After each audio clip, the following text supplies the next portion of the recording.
আমি যেখানে দাঁড়িয়ে রয়েছি এটি একটি ধান ক্ষেত এবং আমার চারপাশে যে হাজার হাজার বিঘা জমি দেখছেন পুরোটাই মনে হচ্ছে একটি জল সমুদ্র বা জল সাগর, কিন্তু আসলে এটি কৃষকের ধান ক্ষেত।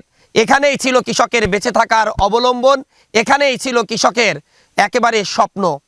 কৃষক ধার দেনা করে কৃষি উপকরণগুলো কিনে তাদের জমিতে আবার বর্গা জমিতে চাষ করেছিলেন ধান, কিন্তু সেই ধানগুলো যে 3 দিনের বৈরী আবহাওয়ার কারণে প্রচণ্ড বৃষ্টিপাত হয়েছে, সেই বৃষ্টিপাতে তাদের স্বপ্নগুলো তলিয়ে গেছে।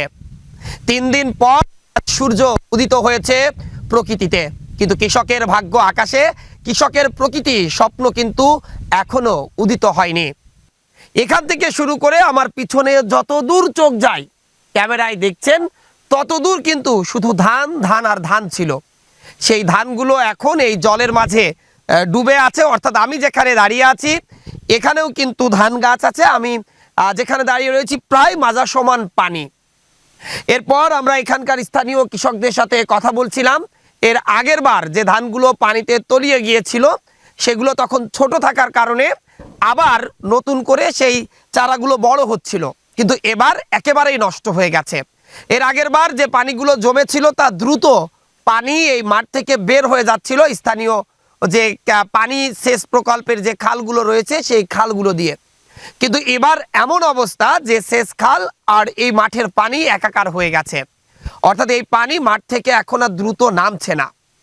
এলাকার যে কৃষকরা রয়েছে তারা একেবারেই হতদম্ব হয়ে পড়েছে যে এবছর কৃষি উপকরণের যে দাম সেই দামকে অপেক্ষা করেও তারা কিন্তু একটু সুখের আশায় বা বছরের বাকিটা সময় ভালো থাকার জন্য ধার দেনা করেই তারা এবছর কিন্তু ধানের চাষটা করেছিলেন অন্যান্য বছরের মতোই।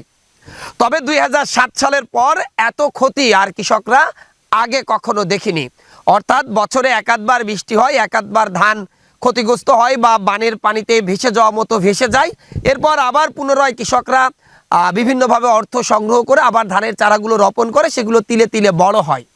কিন্তু এবার কৃষকের যে স্বপ্ন এই ধূলিসাৎ হয়ে গেছে। 3 দিনের বৈরী আবহাওয়া শেষে আজ সূর্য দেখা দিয়েছে আকাশে, কিন্তু কৃষকের ভাগ্য আকাশে এখনো যে সূর্য সেটা কিন্তু দেখা যায়নি। অর্থাৎ এই ধান কখন জেগে উঠবে আর কখন কৃষকের মুখে হাসি ফুটবে সেই অপেক্ষায় কিন্তু প্রহর গুনছে স্থানীয় কয়েক গ্রামের কয়েক হাজার কৃষক। আমি যদি পিছনে একটু দেখাতে বলি, আমার ঠিক এই পাশ দিয়ে ওই পাশে যে দুধছর ইউনিয়নের তিরপাকান্দি গ্রাম, মলমলি, খড়িবাড়ে, লক্ষ্মীপুর সহ পিছনে বোয়ালিয়া সহ অন্যান্য যে গ্রামগুলো রয়েছে সব গ্রামের কৃষকের মাঠ কিন্তু এটি, এবং সব ধান এই মাঠেই কিন্তু চাষ হয়। ঠিক আমার ক্যামেরার উল্টো পাশে যে মাঠটি রয়েছে সেটি দুধছর ইউনিয়নের দুধছর গ্রাম সহ স্থানীয় কয়েকটি গ্রামের মাঠ। সে গ্রামেও কিন্তু প্রায় 1000 বিঘার উপরে জমি, কিন্তু জমির ধান এখন পানির নিচেই। তবে সেখানে ক্ষতি একটু কম হলেও এই মাঠটা গতবারের মতো এবারও বেশি তলিয়েছে, এবং এখান থেকে ঠিক আকবুয়ালিয়া পর্যন্ত এবং তারপর পার হয়েও পাশে যে নিত্যানন্দপুর ইউনিয়নের শেকরা গ্রাম পর্যন্ত মাঠের মধ্যে কিন্তু একই অবস্থা।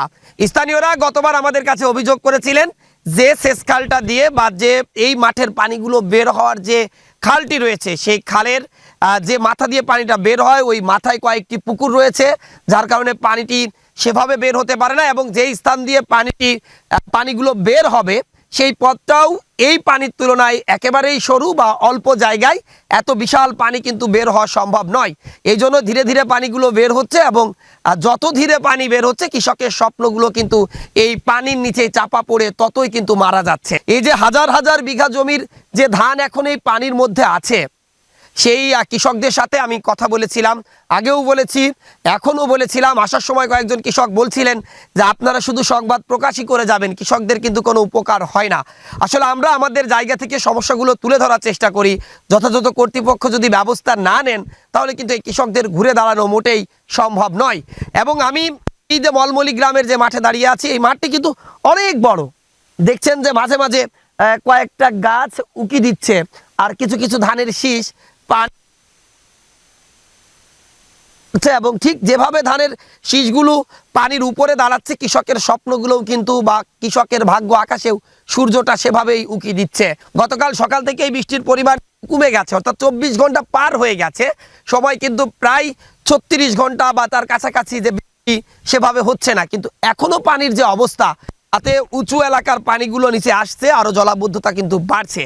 কিন্তু পানি যে স্থানীয় যে সেচ খালগুলো দিয়ে পানি বের হচ্ছে আমরা দেখছিলাম, সেটি পানি প্রবাহ কিন্তু একেবারেই ধীর গতি যেভাবে বেরোচ্ছে, এতে কিন্তু কৃষকের স্বপ্নগুলো বাস্তবায়ন করা বা বেঁচে থাকা খুবই দুরূহ ব্যাপার। এই ছিল আমার কাছে দুধসর ইউনিয়নের বিভিন্ন গ্রামের যে মাঠে কৃষকের স্বপ্নগুলো জলের নিচেই ডুবে গেছে, সেই জলাবদ্ধতা থেকে সর্বশেষ